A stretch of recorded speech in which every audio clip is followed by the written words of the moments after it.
Hey guys, welcome back to Pennsylvania Gulch.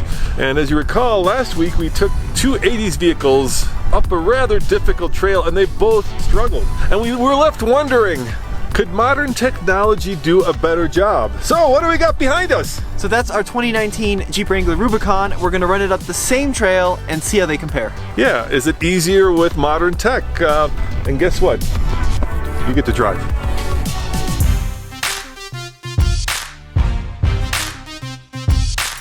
Well, it's 80s day here at TFL. It's actually 80s off-road day. We're taking an 87 Samurai and our 88 Comanche up Pennsylvania Gulch. Oh, that's pretty bouncy. All right, here we go. I'm a little nervous.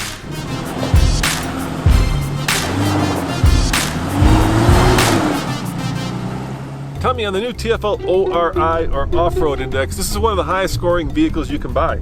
Yeah, it's in the upper 80s because it's got the lockers and it's got a lot of ground clearance, it's got the full skid plates, so it's almost as high as you can get. So the question is, will all that tech make it easy going up that trail? I think it really will help. I think what it'll mean is that we can go nice and slow versus bounding up like we had to do in the Samurai and the Comanche. Well, there's only one way to find out. Get at it. Let's go.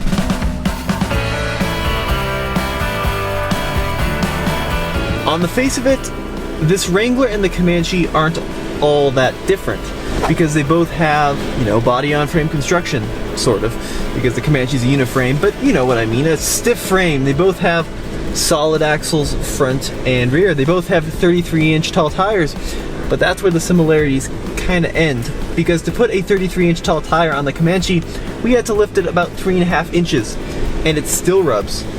To put a 33-inch tall tire on a Wrangler, you have to do nothing at all because it comes from the factory with a 33-inch tall tire. Now I was talking to Rick Pay over at 4Wheel and Off-Road Magazine, and he was saying back in the day, a 31-inch tall tire was big. A 33-inch tall tire was absolutely enormous. Tire sizes have inflated so much since the 1980s. And back in the day, he would run the Rubicon Trail with like a 30-inch tall tire and no lockers.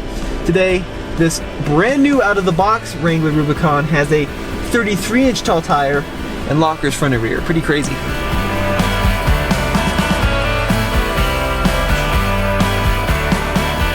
This is our brand new 2019 Jeep Wrangler, and of course it's got all the latest off-road goodies, and Tommy will go over those in a second, but it's also got some more subtle things that we didn't get, and I'm gonna go over those right now. First and foremost, check it out.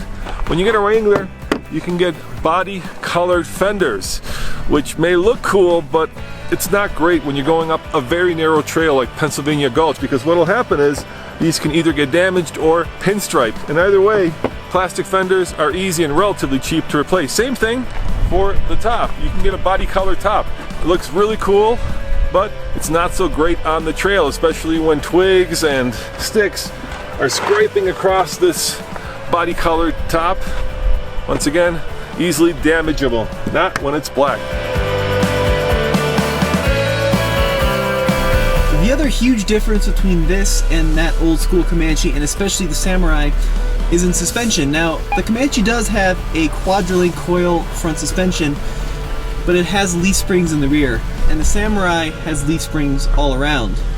This Wrangler has coil springs all around, and not only does that give it a good ride, it gives it a lot of articulation, especially compared to your traditional standard leaf springs. I also have a sway bar disconnect, which I'm going to disconnect now, which gives me even more articulation in the front. Actually, an insane amount of articulation in the front. So all that means is that I'm not picking wheels up off the ground as much as we were in those old school rigs.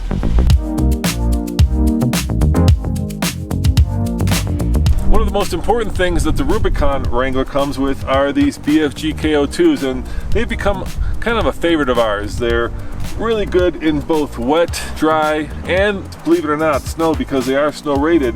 And on a trail like this, you want something this meaty, and you want something which has a lot of sidewall protection so that hopefully you don't tear a sidewall and pop a tire. The Rubicon also has this built in. That's right, rock rails, and I got a feeling we might be using those today because this trail is really rutted out. Tommy, tell them what you get underneath the skin. Unlike the majority of vehicles from the 1980s, this Wrangler Rubicon comes out of the box with selectable locking differentials, front and rear. I've got a little switch down here, push down for the rear locker, and then up for the front and the rear locker. I also have a sway bar disconnect, which gives me a huge amount of articulation out of the box in the front end.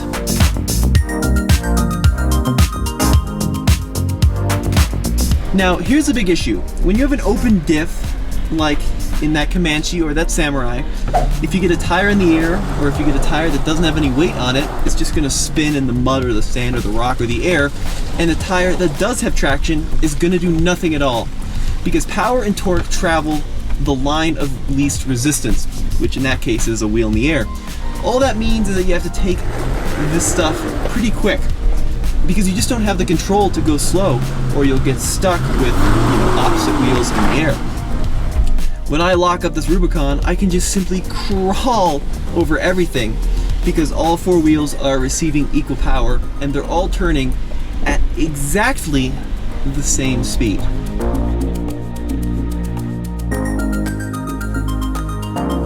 The other really cool thing I have in this Wrangler is OffRoad Pages, so I can go into my apps and then select OffRoad Pages, and it shows a bunch of useful information. For example, a whole slew of accessory gauges that let me know trans temp, coolant temp, oil pressure, but also pitch and roll, so I know exactly what angle I am, forward, back, left, and right. Plus, it shows me where my steering angle is and what is locked up and what isn't.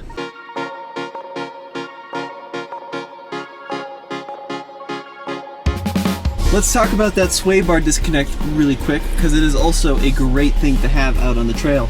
Now, you can get sway bar disconnects for both, pretty close to that tree here, for both the Samurai and, of course, the Comanche. Now, our issue we run in with the Comanche is, well, the tires are a little big for our suspension setup right now, and the bump stop we're running, so you pretty much just shove the tire right into the wheel well if you did that. But on the Jeep, it's engineered into the Jeep, so I just push a button, and what that gives me is a lot of flex in the front end, which once again helps me keep wheels on the ground. I also just have a tremendous amount of underbody protection on this Wrangler, so even if I do inevitably scrape up against some of these rocks, I'm not too stressed about hurting something on the underside, because the transfer case is covered, the transmission is covered, all the important bits are shielded from the nasty trail. Now, here's a good example. I'm getting really articulated, and with my diffs locked, I just simply apply a little bit of power and I can crawl right up it. I don't have to scamper my way up like I did in the Samurai. There are two areas where the Samurai certainly is much better off-road than the Wrangler, and the first is size. The JL Wrangler, especially this Unlimited, has gotten pretty big. It's pretty wide as well, and on this narrow trail, I pretty much don't have much choice in line. I just have to, go up. Where the Samurai had a lot more flexibility on where I put my wheels. And then there's price. That Samurai cost $2,400. So if you did hit a tree, you wouldn't be that bummed because it's an off-road project. This Wrangler costs $51,000. And if you hit that tree, it's gonna hurt a lot more in the Rubicon than it would in the stock Sammy.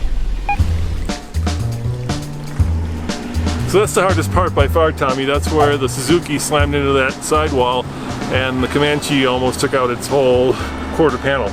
Yeah, for sure. Now, I think I can do it much easier on the Wrangler because I can go nice and slow. So I'm just gonna creep and crawl up, and it should be a different situation. Yeah, in the Suzuki you kind of bombed it up, right? Yeah.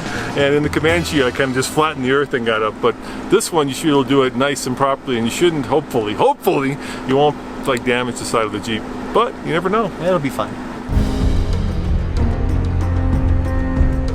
Here comes that front sway bar disconnect, about to do its thing, giving me crazy articulation, which it did.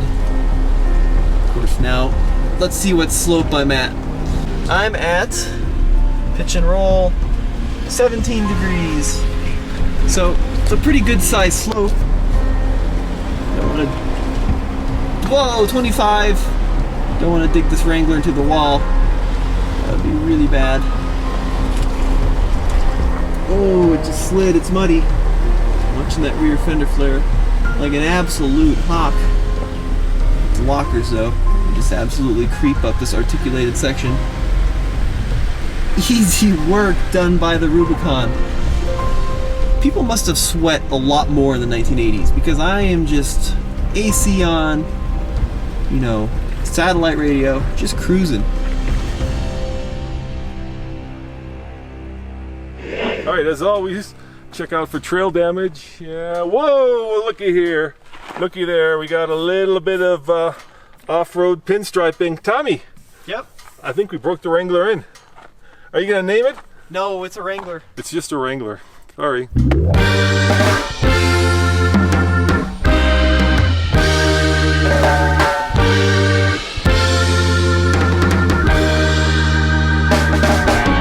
Tommy, when we went up here with the Comanche, I'd say it was like 80%.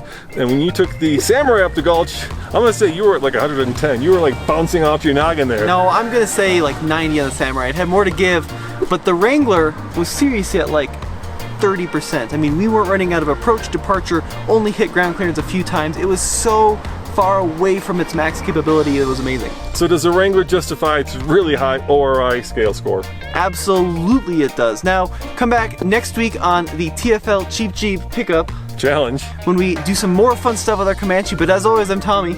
And I'm Roman saying thanks for watching. And last question, dude. Is it easier off-roading today than it was 30 years ago? It depends what you had 30 years ago, but certainly the Wrangler is better than our Comanche and Samurai. And you know, you had a YJ. Yeah. I think this one's also better. Yes, for sure. All right, see you guys next time, and check out tfltruck.com for more news, views, And real world reviews.